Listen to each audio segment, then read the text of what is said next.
Amici bellini, la situazione di Lozano, c'è un nuovo infortunio, tocca a Diego Demme, speriamo che non sia niente di male. La situazione di Lozano la possiamo approfondire sotto vari punti di vista. Cominciamo.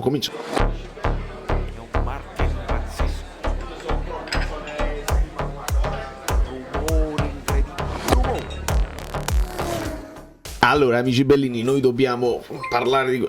vedi, Giuseppe... benvenutissimo, Giuseppe, vedete come quando vi iscrivete al canale c'è Quiccia. Izzo, e a proposito di Izzo, voglio a Rostow difensore, lasciate un like per sbloccare il mercato del Napoli. Dai, so che avete la possibilità di farlo, so che se questo video arriva a 750 like, ADL annuncia il difensore, che siamo agli scoccioli, siamo a minuti, a momenti, non ci fanno sapere molto, però noi sappiamo, grazie insomma ai bloggers e quelli che insomma le testate che sono a Castel di Sangro, possiamo sapere delle cose guardandoci gli allenamenti. Ci spostiamo con un Ambrabam tattica, l'avete lasciato il like? Sì, per sbloccare il mercato, sì. Napoli Network ci fa sapere l'allenamento di oggi. Lozano ha lavorato in gruppo e ne dobbiamo parlare perché ci sono queste notizie di mercato. Lobotka parte in gruppo e parte personalizzato. Demme ha lasciato anzitempo per un risentimento alla coscia e si vede come lui proprio cammina, scalcia il terreno e ha fatto la faccia brutta di chi dice mamma mia, mi stavo giocando magari una chance. Approfondiremo. Terapie per Elmas, piscina per Mario Rui, personalizzato in campo per Gaetano. Ora, al di là di Gaetano che veniva dall'infortunio dall'anno scorso, dalla finale di stagione dell'anno scorso, nuova cosa per Mario Rui, nuova cosa per Elmas, noi vogliamo essere fiduciosi che sia semplicemente tutto affaticamento muscolare dato dalla preparazione atletica che all'inizio dell'estate insomma è tosta e magari se stai spingendo troppo anche per farti vedere, per guadagnare un po' la fiducia del nuovo allenatore. Questa pure può essere una differenza importante, che i ragazzi stanno spingendo al massimo. Immagino un Demme, no? Che tu devi farti vedere dall'allenatore, ma devi anche potenzialmente farti vedere da chi ti può acquistare, e che se sei sul mercato, se non sei convinto di rimanere, devi farti vedere anche dagli osservatori che magari possono comparire a Castel di Sangro. E quindi sfortunatissimo Diego Demme, e speriamo che non sia niente di grave. Da come si manteneva la coscia sembrava un stiramento, speriamo che sia solo un affaticamento, risentimento, e non è chiaro, ovviamente dobbiamo aspettare. Lozano invece ha lavorato in gruppo. Ora, per quanto riguarda Lozano, togliamo questa cosa qua, mettiamo questa cosa qua. Dal Messico Lozano ha un passo dall'addio al Napoli, andrà in MLS. Ora, io questa notizia l'ho sentita già.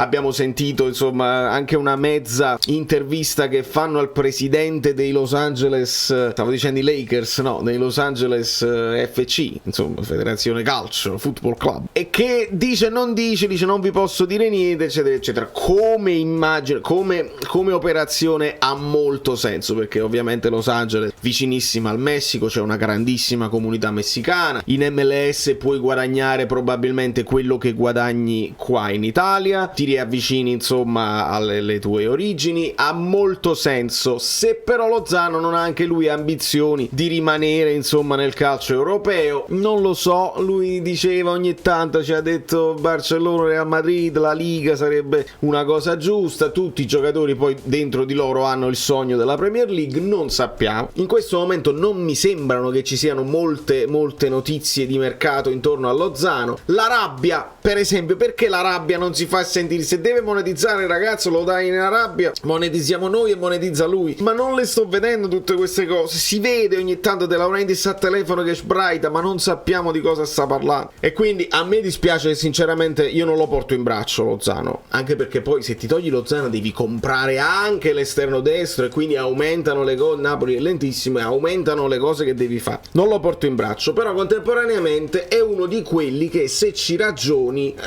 non ha fatto visto tantissimo in tutti questi anni. C'è stata probabilmente la stagione con Gattuso, che è stata la stagione migliore per lui, però alti e bassi, va benissimo. Dispiace però vederlo ai margini, dispiace vederlo in panchina, perché ieri l'ho scritto nel titolo quando abbiamo parlato dell'amichevole, però non ho approfondito la cosa. Dispiace vederlo appeso alla panchina, dispiace che giocano Zerbin, Zedat, che giocano tutti e lui no. Quindi 2+2, uniamo i puntini. Le parole di De Laurentiis a inizio ritiro, insomma, quando ha detto: io questi qua che non rinnovano mi posso anche tenere in panchina, li pago e non li faccio giocare, e poi dopo se la vedono loro. Insomma, non è bellissimo. Come la situazione di Bonucci alla Juve, che è stato messo fuori, no, non sono cose bellissime, si dovrebbero evitare. Non mi piace tantissimo, però d'altra parte è uno che guadagna pure tantissimo rispetto agli standard che si vuole mettere il Napoli, te lo tieni in panchina. È una situazione un po' scalabra, diceva, io dicevo, Gennaro Davi diceva scalabra invece di scabrosa. Beh,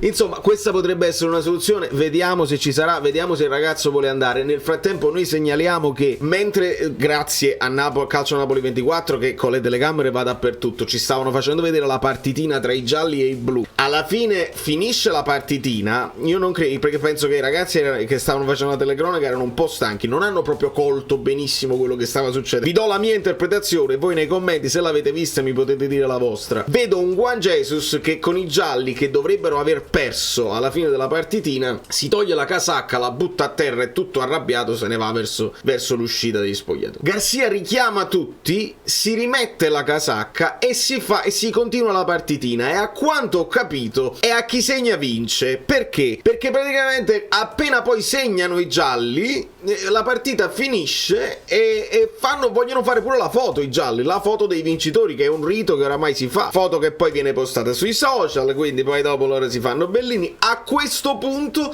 chi era nei blu era Lozano, che si arrabbia moltissimo con i gialli, che si atteggiano pure che stanno a fare fotografia a chi segna vincere. Quindi c'è stato un momento di non bello. Questo ci fa capire che comunque nessuno vuole perdere, nemmeno le partitine, tutti sono mentalizzati a vincere, hanno la fame di vincere e si vogliono far vedere. È un Lozano che dovrebbe essere fuori dal progetto, comunque ci tiene a queste piccole cose. Questa comunque è la mentalità da atleta, no? Juan Jesus che perde la partitina e si incazza, Lozano come capitò a Mario Rui, come capita a Osimhen che segna in partitina, anche segna nelle esercitazioni ed esulta come un pazzo. Ci piace, però facetemi sta quieta a Lozano, perché poi non è giusto nemmeno per i blu che erano in vantaggio e i gialli si fanno una fotografia. Dai, evitiamo così, ringalluzziamoli sui social i ragazzi, perché potrebbero essere i momenti di sensibilità, specialmente Lozano che non si capisce che fine fa e non si capisce che fine farà Dem. Queste sono le immagini sempre che ci arrivano da Calcio Napoli 24, che noi ringraziamo, e si manteneva, insomma. Questo poi diventa un problema anche se te lo vuoi vendere, perché se poi tu sei infortunato e puoi fare delle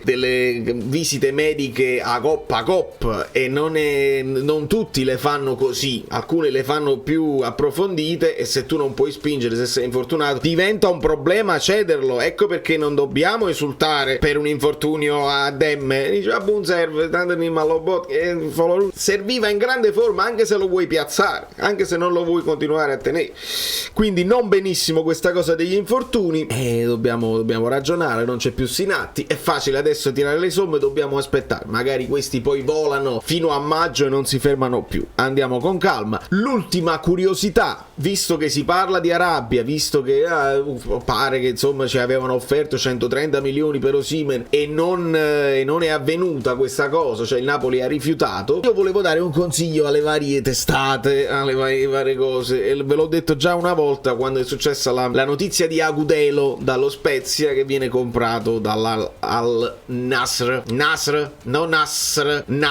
vedete vabbè, tanto non mi daranno mai credito, perché diranno abbiamo saputo, però ve lo do gratis. Guardate quanti Al Nasr ci sono, uno Bahrain Sport Club, uno è Libia, uno è egiziano, un altro a Dubai, un altro così. Quelli là che vedete viola sono quelli là che ho cliccato. Perché? Perché la Nasr FC è quello famoso, perché quelli in gialli e blu, quelli con Ronaldo e Brozovic. La Nasr SC facciamo conto, società calcistica, sono quelli in Dubai e sono loro che si sono comprati oggi Gabbiadini, presentandolo con un video su Twitter con la Lamborghini, con le canzoni italiane, eccetera eccetera. Perché dico così? Perché si fanno brutte figure e vorrei evitarvele. Ve leggete, vedete bene. Per esempio, calcio Napoli 24, giuro Gabbiadini vola alla Nasr doppia S, magari è un typo, anche perché poi sotto typo significa che uno sbaglia a scrivere, non è colpa sua. L'attaccante, il nuovo calciatore della Nasr di Dubai,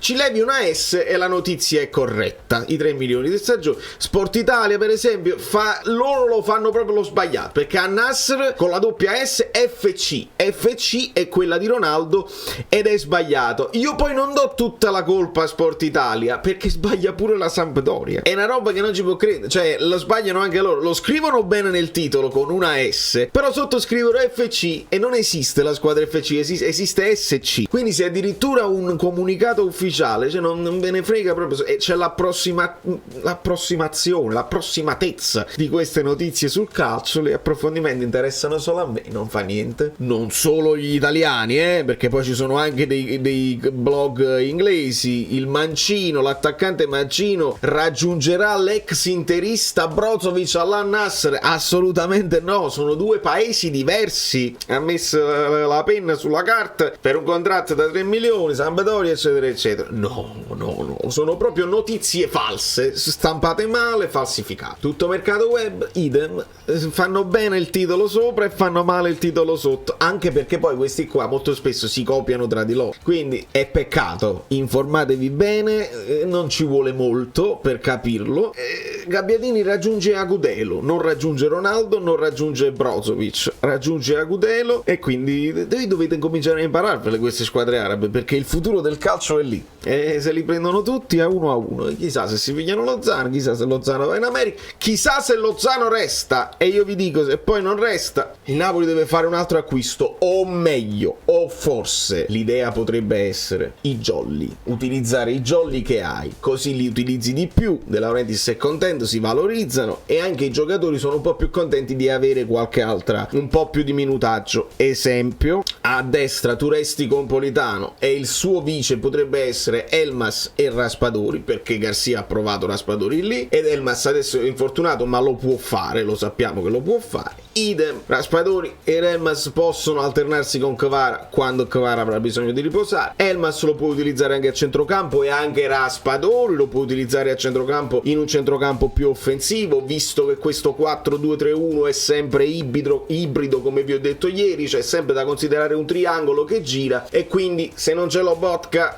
c'è Anghissà che diventa centrale e puoi avere delle mezze ali più offensive. Di conseguenza c'è la possibilità, ragazzi, poi il Napoli magari si butta sul mercato e compra Kamada, che è svincolato, ed è lo svincolato con più valore, perché è un giapponese alto che ha 26 anni, te lo dovresti pigliare anche per marketing. Però il Napoli potrebbe anche decidere in attacco di fare questo discorso un pochino più sparagnino, che non sarebbe nemmeno male, perché ce l'hai le potenzialità: Simeone per Osimhen, Kvara Raspadori, Politano Elmas, o Kvara Elmas Politano Raspadori. A quel punto potresti anche, guardate come sto facendo risparmiare i soldi a De Laurentiis, potresti anche promuovere Foloruscio vice Zielinski, perché non è un vice Anghissà, non lo posso, ma perché è più offensivo. Foloruscio vice Zielinski, devi trovare il vice Anghissà, là lo devi prendere, e devi trovare, perché Anghissà può sostituire anche Lobot, quindi ti serve una mezzala, uno che ti dà uno forte proprio a centrocampo, e ti sto facendo risparmiare in attacco. E poi devi pigliare i difensori immediatamente. Teniamoci Zanoli, va benissimo, Mario Rui, Oliveira, tutti gli altri. Serve il difensore